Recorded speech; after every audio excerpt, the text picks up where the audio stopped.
ሰላም ጤና ይስጥልን ውድ የነጋድራስ ፎሬክስ አካዳሚ ተማሪዎች እንዴት አላችሁ? ነው በዚህ የፎሬክስ ፈንዳሜንታል አናሊሲስ እሳቤ ዙሪያ ይህንን ኮርስ የጀመርንበትን አምስተኛ ቪዲዮ ለማውራት እንግዲህ እዚህ ተገኝቻለሁ ማለት ነው። በዋነኝነት የዛሬው ትምህርታችን የሚሆነው ባለፈው ካወራናቸው እሳቤዎች አንፃር ስለ ባንኮች ያየንበትና በተለይ ባንኮችን በመለየት ሂደት ደግሞ ዋነኛ የሚባሉ በዓለም ዙሪያ ትልልቅ ገንዘብ የሚንቀሳቀስባቸው ውሳኔዎቻቸው እጅግ በጣም ጠንካራ የሆኑ የተባሉ ባንኮችን አይተናል። ከነሱ ውስጥ የአሜሪካው ፌድ አለ፣ ፌደራል ሪዘርቭ፣ እንዲሁም የዩሮ ዞኑ በጣም ብዙ ስራ ያለበት የዩሮፒያን ሴንትራል ባንክ አለ።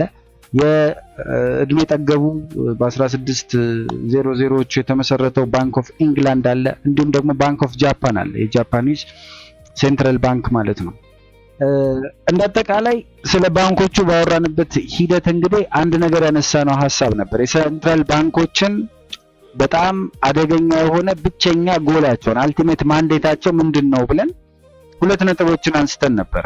which is አለቆቹ ማን እንደሆኑ አውቀናል። ግን ደግሞ እነዚህ ሰዎች፣ እነዚህ ኢንቲቲዎች፣ እነዚህ ተቋማት ጠዋት ተነስተው ስራ ሲገቡ ስራ ሲጀምሩ ዋና ዓላማቸው ምንድነው ካልን አንደኛ ፎሬክስ ማርኬት ላይ ትሬድ ማድረግ ብቻ አይደለም፣ ወይም ስፔኩሌት አድርጎ ይሄ አድጎ ይሄ ሲወርድ ይሄ ምናምን የምትገኘው ትርፍ የሚባል ነገር የለውም። የነሱ ብቸኛ ስራ ወይም ማንዴታቸው ሁለት ዋና ቁም ነገሮችን መጠበቅ ነው ብለናል። አንደኛው ፕራይስ ስቴቢሊቲ ወይም በአገሪቱ ያለውን የዋጋ መረጋጋት ማስፈን ነው።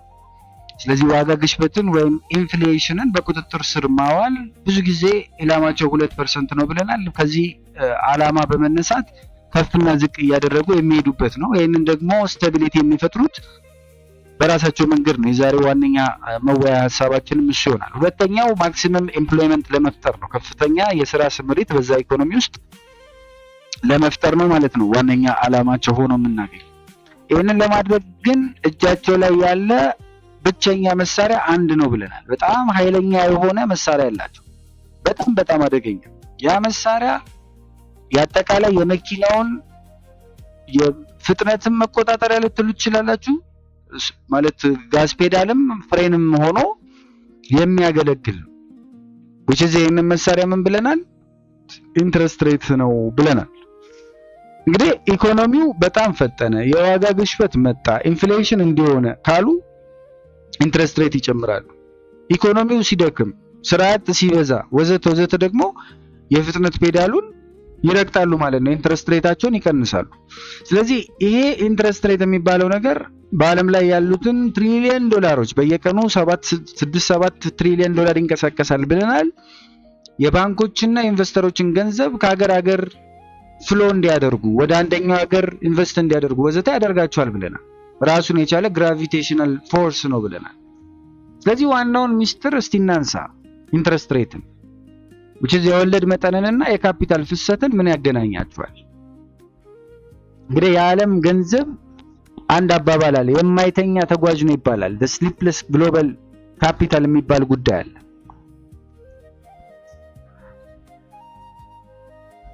by which በዚህ ጉዳይ በማውራት ሂደት እንግዲህ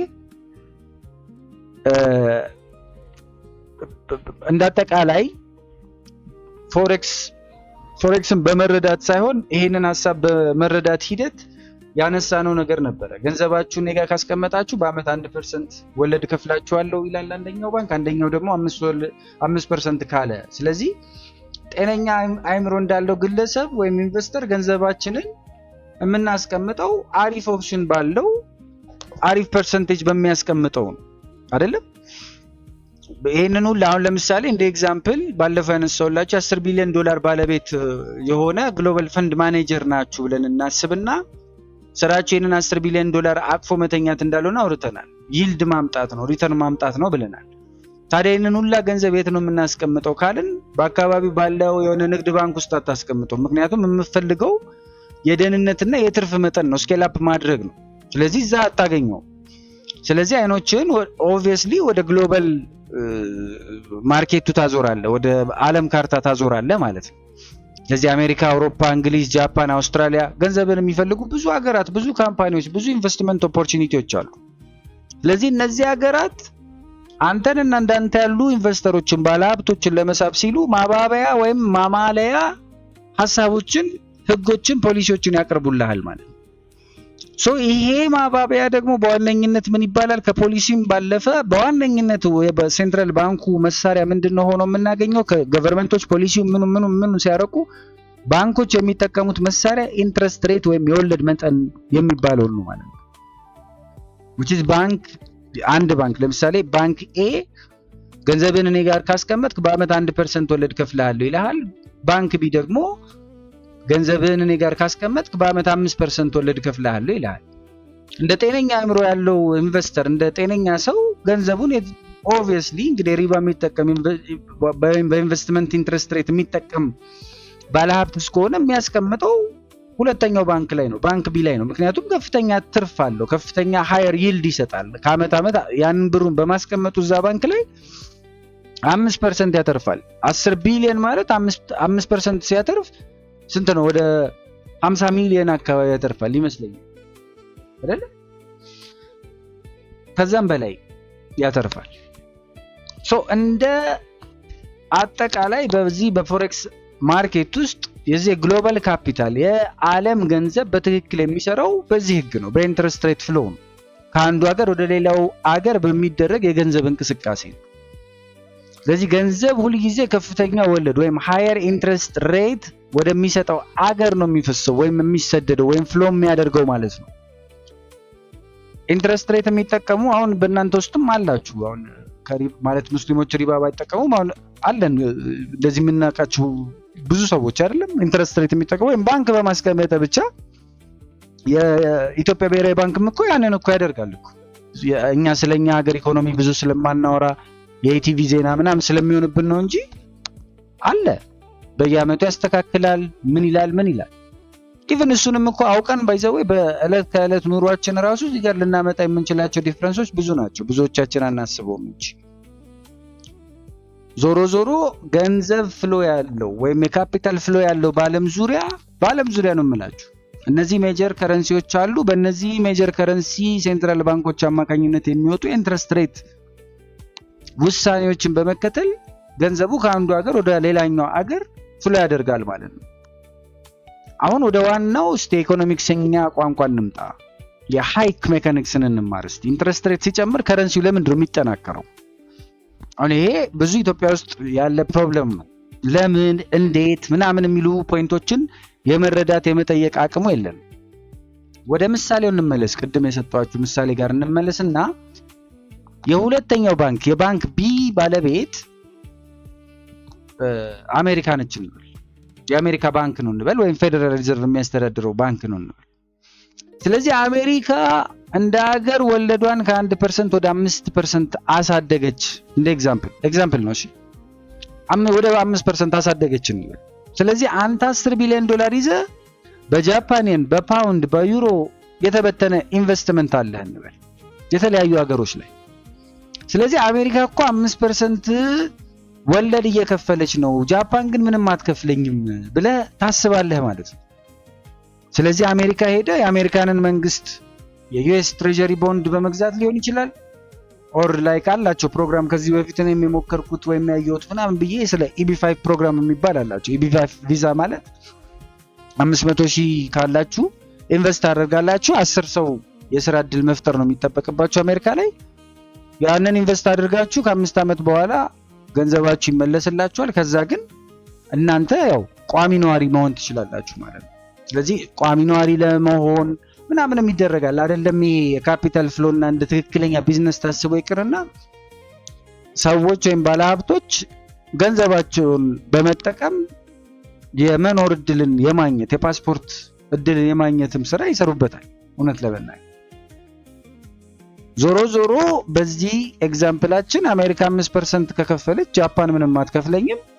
ስለዚህ አሜሪካ ሄጄ የነሱን ትሬጀሪ ቦንድ በገዛ ይሻለኛል እና ያንን 5% ቦንድ በሚቀጥለው አመት አላተርፍበትም ወይ ብላችሁ ተወስናላችሁ። ግን ፕሮብለሙ እዚህ ጋር አንድ ትልቅ ችግር አለ። የአሜሪካ መንግስት ቦንድን ለመግዛት የአሜሪካን ዶላር በእጅ መያዝ ግድ ነው ይልሃል ማለት ነው። የጃፓን yen ኦር ኤልዝ አውሮፓ ዩሮ ይዘህ ሄደ አሜሪካ ውስጥ ኢንቨስት ማድረግ አትችልም ማለት ነው።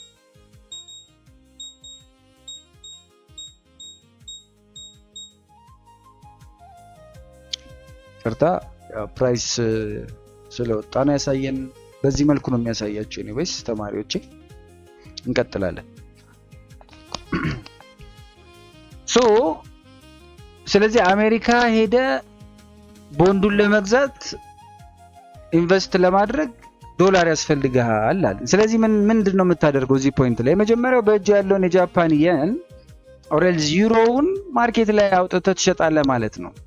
ስለዚህ you will made ማሲቭ የሆነ የሴል ኦርደሮችን ታቀርባለህ። ከዛ በምትኩ ምን ታደርጋለህ? የአሜሪካን ዶላርን በብዛት ትገዛለህ። ማሲቭ ባይ ኦርደሮችን ታደርጋለህ ማለት ነው። እንግዲህ እንዳንተ የሚያስቡ በሺዎች የሚቆጠሩ ሚሊዮነሮች፣ የዓለም ትልልቅ ባንኮች፣ ኢንቨስተሮች ይህንን እርምጃ በአንድ ጊዜ ደግሞ ካንተ እኩል ሲወስዱ ማለትም የዓለም ካፒታል ከአንዳንድ ከአውሮፓና ከጃፓን ወደ አሜሪካ ሲሰደድ በዶላር ላይ ምን ይሆናል ማለት ነው? ከፍተኛ የሆነ ዲማንድ፣ ከፍተኛ የሆነ የፍላጎት መጨመር ይፈጠራል ማለት ነው። በኢኮኖሚክስ ሕግ መሰረት ደግሞ ፈላጊው ሲበዛ፣ ዲማንድ ሲበዛ አስፋራ ሰፕላዩ አንድ አይነት እስከሆነ ድረስ የዛ እቃ ፕራይስ ዋጋው ይጨምራል ብለናል። ስለዚህ በዚህ ምክንያት ዶላር ከሌሎች ከረንሲዎች አንፃር ወደ ላይ ይተኮሳል ወይም it will strength ማለት ነው፣ አፕሪሺየት ያደርጋል ማለት ነው። ቻርት ላይ ዩሮ ዩኤስዲ ወደ ታች ሲወርድ obviously ዩኤስዲ ጄፒዋይ ደግሞ ወደ ላይ ሲወጣ ታያለ ማለት ነው። ስለዚህ ፈንዳመንታል ቤዙ ፈንዳመንታል አናሊሲስ ላይ የምትመለከታቸው ዳታዎች እንዲህ ፈትፍተህ ካላወቃቸው ሄደ ፎሬክስ እንትና ፎሬክስ እንትና የሚባል የዜና ማዕቀፍ ውስጥ 1000 ጊዜ ያነበብከው አላነበብከው ምንም ለውጥ አታመጣም። ስለምታነበው ነገር ካላወቅ ምን አድርገህ ኢንተርፕሬት ታደርገዋለህ? ምን አድርገህ ዲፋይን ታደርገዋለህ? ትርጉም ትሰጠዋለህ ነው ጨዋታው። እንደማጠቃለያ ማዕከላዊ እንግዲህ ህጎችን እንይና የመጀመሪያው ህግ ማዕከላዊ ባንክ ወለድ ሲጨምር ኢንትረስት ሬት ሃይክ ሲኖር የሀገሪቱ ከረንሲ ይጠነክራል። አንዴ እቺን ኖት ይዙልኛላችሁ። ምክንያቱም በመሰረታዊነት ካሁን በኋላ የሚጠቅሟችሁ ፖይንቶች እነዚህ ስለሆኑ ደብተራችሁን አውጥታችሁ እቺን ህግ አንድ ብላችሁ የመጀመሪያው ህግ ከኢንትረስት ሬት ጋር የተገናኘች ማዕከላዊ ባንክ ወለድ ሲጨምር ኢንትረስት ሬት ሃይክ በሚመጣበት ጊዜ የአገሪቱ ከረንሲ ይጠናከራል። የጃፓን መንግስት ወር ባንክ ኦፍ ጃፓን ኢንትረስት ሬቱን ሲጨምር የሚጨምር ከሆነ የጃፓን የን ዋጋ ይጨምራል። ባንክ ኦፍ ኢንግላንድ ኢንትረስት ሬት ሲጨምር የኢንግላንድ ፓውንድ ወይም የግሬት ብሪቴን ፓውንድ ይጨምራል እያለ ይቀጥላል። ኢንትረስት ሬት ሲቀንስ ከረንሲው ለምን ይዳከማል የሚለውን ጥያቄ ደግሞ እንስቲ። ወደ ሁለተኛው ህጋችን እንጣ እያስረዳዋችሁ ወይም እየተነተንን መሄድ ስላለብን ማለት ነው። እንግዲህ በዚህ ማዕቀፍ ውስጥ ኢንትረስት ሃይክን አይተናል፣ የሜካኒክሱን አይተናል፣ ሃይኩ የሚፈጠርበትን። ኦኬ what about the mechanics of a cut? ኢንትረስት ከት ሲኖር ኢንትረስት ሬት ሲቀንስ ከረንሲው ለምን ይዳከማል የሚለውን ደግሞ ምክንያታዊ በሆነ መልኩ ለመመለስ እንሞክር። which is የተገላቢጦሽ ሐሳቡን እንየው። which is አሜሪካ ውስጥ ለምሳሌ ኢኮኖሚ ችግር ሪሴሽን ተፈጠረ እንበል። ስለዚህ ሴንትራል ባንክ ዋናው ገዢ የፌደራል ሪዘርቭ ቼርማን ኢኮኖሚውን ለማነቃቃት ሲል በግዴታነት ምን ያደርጋል? ኢንትረስት ሬቱን ከ5% ወደ 1% ቀነሰው እንበል። ቅድም እንዳልነው ባንኮች ኢኮኖሚያቸው እንዲያንሰራራ ምን ያደርጋሉ? ኢንትረስት ሬትን ይቀንሳሉ።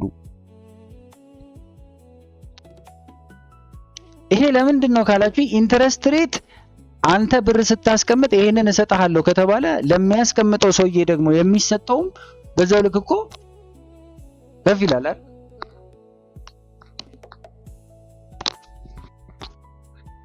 እንዳጠቃላይ አንተ እንደ ኢንቨስተር ምን ይሰማሃል? ባለ 10 ቢሊዮን ዶላር ኢንቨስተር ነህ ብለናል አይደል? ምን ይሰማችኋል? አሜሪካ እኮ ወለዱን ቀነሰችው፣ አሁን እዛ ገንዘብ የማስቀምጥ አያዋጣኝ። አውስትራሊያ ግን እንደሰማሁት አሁን 4% እየከፈለች ነው፣ ዜና ወጥቷል ትላለህ። ስለዚህ በአሜሪካ ዶላር ይዘው የነበረውን ኢንቨስትመንት ታወጣና ባይዊች ዶላርህን ትሸጥና ያ አውስትራሊያ ዶላር ትገዛለህ ማለት ነው። ስለዚህ አሜሪካ ካፒታል ማን ነው? ያጠቃላይ የዓለም ካፒታል ከዚህች አሜሪካ ከምትባል ሀገር እየወጣ ወዴት ሊፈስ ነው ማለት ወደ አውስትራሊያ በሚፈልስበት ጊዜ ዶላር ፈላጊ ስለሚያጣ ዶላር ገዢ ስለሚያጣ ይዳከማል፣ ዊክን ያደርጋል ማለት ነው። የአውስትራሊያ ዶላር ደግሞ በዛው ልክ ፍላጎት ስለሚበዛበት የተጠናከረ ይሆናል። ቻርት ላይ AUD/USD ወደ ላይ ሲተኮስ ታያለህ ማለት ነው። ሜጀርሊ ይሄ የሆነው የአውስትራሊያ ሴንትራል ባንክ በዋነኝነት ኢንትረስቱን ከፍ አድርጎ አሜሪካ ደግሞ በሪሴሽን አማካኝነት ኢንትረስት ሬቷን ዝቅ በማድረጓ ምክንያት ነው። ስለዚህ ሁለተኛ ማጠቃለያ ህግ ብለህ የምትጽፍልኝ ሁለተኛው ህግ ማዕከላዊ ባንክ ወለድ ሲቀንስ ኢንትረስት ሬት ከት ሲኖር የዛ አገር ከረንሲ ይዳከማል፣ ሴል ነው ማለት ነው። እነዚህን ሁለት ህጎች እደግማቸዋለሁ። የመጀመሪያው ማጠቃለያ ህግ ማዕከላዊ ባንክ ወለድ ሲጨምር ወይም ኢንትረስት ሬት ሃይክ ሲኖር የአገሪቷ ከረንሲ ይጠናከራል ባይ ነው ማለት አለብን። የአንድ ማዕከላዊ ባንክ ወለድ በሚቀንስበት ጊዜ ኢንትረስት ሬት ከት በሚያደርግበት ጊዜ የአገሪቱ ከረንሲ ይዳከማል። ስለዚህ ያንን ያንን ከረንሲ ሴል ነው ማድረግ ያለብን ማለት ነው። ኦኬ ይሄንን ካየን የኬሪ ትሬድ ሚስጥርን ስማርት መኒ ስትራቴጂ የሚባለውን እንመልከት። ይሄ የኢንትረስት ሬት ልዩነት በፎሬክስ ማርኬት ውስጥ በዋነኝነት ኬሪ ትሬድ የሚባል እጅግ በጣም ታዋቂና አዋጪ ስትራቴጂን የሚፈጥርበትን ሁኔታ እናገኛለን። ኬሪ ትሬድ ምናልባት ቤቢ ፒፕስን ያጠናችሁ ይሄንን ጽሁፍ ይሄንን ትምህርት አንበባችሁት ወይም ተምራችሁት ሊሆን ይችላል። በብዛት ኢትዮጵያ ላይ ኬሪ ትሬድ እኔ አላስተዋልኩም፣ ምናልባት ፈንዳሜንታል አናሊሲስን የሚያተኩሩ ልጆች ላይ ካልሆነ በስተቀር። ኬሪ ትሬድ ማለት እቺንም እንደኖት ያዟት። ኬሪ ትሬድ ማለት ወለዱ ዝቅተኛ የሆነውን ሀገር ገንዘብ ተበድረህ ሎ ኢንትረስት ሬት ያለበትን ገንዘብ ተበድረህ ወይም ሴል አድርገህ ወለዱ ከፍተኛ ሃይ ኢንትረስት ሬት የሆነውን ሀገር ገንዘብ መግዛት ወይም ባይ ማለት ነው። which is አንድ እውነተኛ የቅርብ ጊዜ ምሳሌ እንውሰድ። በዚህ ኬስ የጃፓን ወለድ የኢንትረስት ሬታቸው -0.1 ነው፣ ከዜሮ በታች ነው ማለት ገንዘብ ብትበደር ምንም ወለድ አይከፈልም። ማን አትከፍልም ገንዘብ ብትበደር ጃፓን ሀገር ላይ ማለት ነው። ይገርማል አይደል? ላበሻማ ያስባል ባንክ ሄደ ዝም ብለህ እስቲ አብድር አረንኪው ምናምን ተብለ ሲሰጥ ወለድ አከፍልም። ይሄ ሙስሊም ስለሆኑ እንትን ስለሆኑ ምናምን አይደለም፣ ኢኮኖሚ ቤዛቸው ለ30 ዓመት ባለፈው ስለ የጃፓን ባንክ ኦፍ ጃፓን አውርቼላችኋል። በዛኛው ኬስ ደግሞ የአሜሪካ ወለድ 5.5% በጣም ከፍተኛ ነው። ስለዚህ ስማርት መኒ ኢንቨስተሮች የሚባሉት ወይም ስማርት መኒ የምንላቸው ኢንቲቲዎች ምን ያደርጋሉ ማለት ነው? ከጃፓን ባንክ ገንዘብ በ0% ወለድ ይበደራሉ። ጽሁፉን ዝም ብላችሁ ተመልከቱት እንዴት በቃ ማለት ይሄ ክሪፕቶም ላይ በሌላ ኬዝ አለ። አክቹአሊ በመበደር ሳይሆን አርቢትራጅ የሚባል ነገር አለ። አንደኛው ጋር የቀነሰውን ዋጋ ላይክ ሁለታውን ባይናንስ እና የሆነ ቢንጌክስ የሚባል ካለ ሁለት ኤክስቼንጆች ላይ አንደኛው ላይ ቢትኮይን ወይም አዲስ ኮይኖች አንደኛው ላይ ብር ከ50 እየተሸጠ ነው፣ ባይናንስ ላይ ብር ከ20። ስለዚህ ብር ከ20 ላይ ገዝተህ ብር ከ50 ጋር ሄደ መሸጥ የሚባል አለው በክሪፕቶ። በዚህኛው ኬዝ በኬሪ ኬዝ ስንመጣ ወለዱ ነው ኮንሲደር የሚደረገው። ሶ እነዚህ ስማርት መኒዎች ምን ያደርጋሉ? ከጃፓን ባንክ ሄዱና 0% ወለድ ይበደራሉ። ይሄ ማርኬት ላይ JPYን ሴል ማድረግ ማለት ነው ራይት።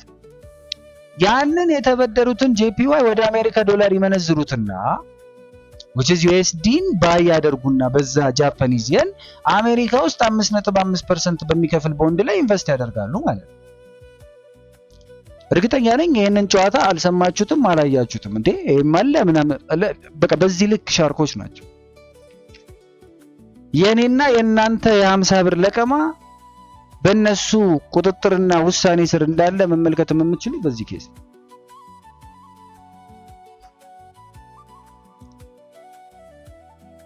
ስለዚህ ይሄንን ለወራት ይተውታል ማለት ነው የአሜሪካ ቦንዱ ላይ። በዚህ ምክንያት በሚሊዮን የሚቆጠሩ ትሬዶች ወደ USD JPY ስለሚገቡ የUSD JPY ቻርት ምን ይሆናል ማለት ነው? ለወራት ያህል ያለማቋረጥ ወደ ላይ ሲወጣ ማሲቭ የሆነ አፕ ትሬንድ ሲያወጣ ታየዋለህ ማለት ነው። which is ጀማሪው ትሬደር ቢግነሩ ትሬደር ቻርቱ ላይ የሬዚስታንስ በቃ ሬዚስታንስ ነካ አሁን ወደታች ይወርዳል ይላል ሴል ያደርግ። አሁንም ትልልቆቹ የኬሪ ትሬደር ኢንቨስተሮች ደግሞ በፈንዳመንታል አይል ቻርቱን በገፍ እያወጡት የዚህን የጀማሪውን ስቶፕ ሎስ እያፈነዱት ሲቀጥሉ አስበው። ቴክኒካል አናሊሲስ 100% የማይሰራው ከጀርባ ይሄ ትልቅ የሆነ የኢንተረስት ሬት የስበት ኃይል የግራቪቴሽናል ፎርስስ ሰለባ ስለሆነ ነው ስላለ ነው። ያንን ኢንፎርሜሽን ወይ ኢነር ሰርክል ዳታ ማግኘት የምትችልባቸውን ትልልቅ ፕላትፎርሞች መጠቀም ካልቻልክ አጠቃላይ እንቅስቃሴው ምን ይመስላል የሚለውን ዕውቀት ካልያዝክ ፈንዳመንታሊ አጠቃላይ የገበያውን እንቅስቃሴ ማየትና ሰዎችን ትዊተር ላይ መከታተል እነ ብሉምበርግን የመሳሰሉ እነ ሮይተርስን የመሳሰሉ አፈቀላጤዎችን ካልተከታተልክ በውር ድንብር ነው እየሰራ ያለው ማለት ነው። ቀጥሎ ስለ ሴንትራል ባንኮች የመጨረሻው ቋንቋ እናወራለን። ይልድ ከርቭ ይሉታል። ስለ ይልድ ከርቭ እናወራለን። እንግዲህ አንድ ማወቅ ያለባችሁ ትልቅ ሚስጥር አለ። ጀማሪ ትሬደሮች ዛሬ ዜና አለ ሴንትራል ባንክ ኢንትረስት ሬትን ይጨምራል ወይስ አይጨምርም ብለው ካላንደር ላይ ታፈጣላችሁ አይደል? እኔ ነኝ አፍጥጦ ያልኳችሁ። በርግጥ ግን እናፈጣለን እንደ ጀማሪ ግዴታችን ስለሆነ። ነገር ግን ማርኬቱ በተለይ ኢንስቲትዩሽናል ትሬደርስ የዛሬውን ውሳኔ በጣም በሚያሳዝን ሁኔታ አስቀድመው ያውቁታል። ማይ ብራዘር ያውቁታል። ለዛ ነው በፍጹም ኒውስን ትሬድ እንዳታደርጉ እምላችሁ። በሆኑ ግለሰቦች ዕውቀት ላይ የተመሰረተን መዘውር ነው። that is why they are called puppet master የሚባሉት። ፑፔቶቹ ላይክ መንገድ ላይ ምናምን በገመድ አሻንጉሊቶችን አስረው በቀኝና ግራ እጃቸው እንደዚህ ወደ ላይና ወደ ታች እያሉ የሚያስደንሷቸው ነው። ወቃቸዋል። እንደሱ ነው የሚጫወቱት፣ እንደሱ ነው የሚያስደንሱ። ኒውስ ላይ they already know it። ትራምፕ እኮ ሪሰንትሊ በብዙ ጋዜጦች ምኖች እየተሰደበ እየተብጠለጠለ ነው አይደል? ኤቭሪ ሲንግል ዳታ አውጥቶ አንድ ትዊተር ላይ ያየሁት ቪዲዮ እንደውም ኤቭሪ ሲንግል ታይም ሜጀር የሆኑ ኢምፓክት ያላቸውን ውሳኔዎች በዚህ የኢራን የሆርሙዝ ጦርነት ሲወስድ አስቀድሞ ሙቭ ተደርጓል። አደገኛ ገንዘብ ሙቭ ተደርጓል። አቅጣጫን አሳይተዋል። ግን ኢንስቲትዩሽናል ትሬደሮች እንዴት የዛሬውን ውሳኔ አስቀድመው ያውቁታል? ለምን? ምክንያቱም ማዕከላዊ ባንኮች ዛሬ ተነስተው ድንገት ወለድ የሚጨምሩ አይደሉም። ዛሬ ዝም ብሎ መጥቶ በቃ ጨምሯል ምናምን የሚል አይደለም። ወደፊት እንጨምራለን ብለው ከወራት በፊት ነው ፍንጭ የሚሰጥ። ይሄንን ፎርዋርድ ጋይዳንስ ይባላል። they already gave us a forward guidance።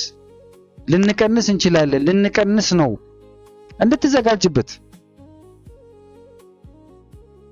ማርኬቱ በዋነኝነት የሚያደምጠው የዛሬውን ቁጥር ሳይሆን በዋነኝነት የኃይለኛ ገንዘብ የሚያንቀሳቀሱት የሚያደምጡት የዛሬውን ቁጥር አይደለም። ወደፊት ለቀጣዩ 6 ወር 3 ወር 1 አመት ወለድ ወዴት ነው የሚሄደው የሚለውን ትሬንድ ነው የሚለውን ጥያቄ ነው ለመመለስ የሚሄዱት።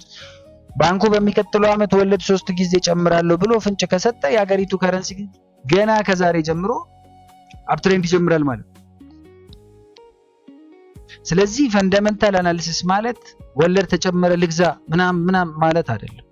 ማዕከላዊ ባንኩ በቀጣይ ስብሰባዎቹ ምን ሊያደርግ አስቧል ብሎ የነዚህን የባንክ ኃላፊዎች ንግግር በጥልቀት መመርመር መቻል ነው። አስቀድሞ የመለየት አስቀድሞ ቅድመ ግምትን which is ይሄ ቅድመ ግምት ደግሞ ዕውቀትና ምክንያት ላይ የተመሰረተ አድርገ ነው ቀድመን የመገመት ቀድመን የማየት ችሎታ ነው እንጂ የዕለት ዕለት በሚኖረው የቻርት እብደት ውስጥ በውር ድንብር ዘው ብሎ መግባት አይደለም ነው ፖይንቱ። ይህንን የባንክ ኃላፊዎች የሴንትራል ባንከሮችን ንግግር ለመመርመር ደግሞ ራሱን የቻለ የፎሬክስ ቋንቋ ማወቅ አለባችሁ። እነዚህ ሰዎች ጨምራለሁ ኦር ቀንሳለሁ ብለው በግልጽ አይናገሩም። የሚጠቀሙት የራሳቸው የሆነ የተሸፈነ ቋንቋ አላቸው። ኢነር ሰርክል ኢንፎርሜሽን ሲባል በራሱ ኢነር ሰርክል የተባለ በቃ የራሳቸው ሚስጥራዊ መግባቢያ ያላቸው እንደዚህኛውን ቃል ካወጣው እንደዚህ ነው ምናምን ሊባባሉብም ይችላሉ ነው ከጀርባው ራይት።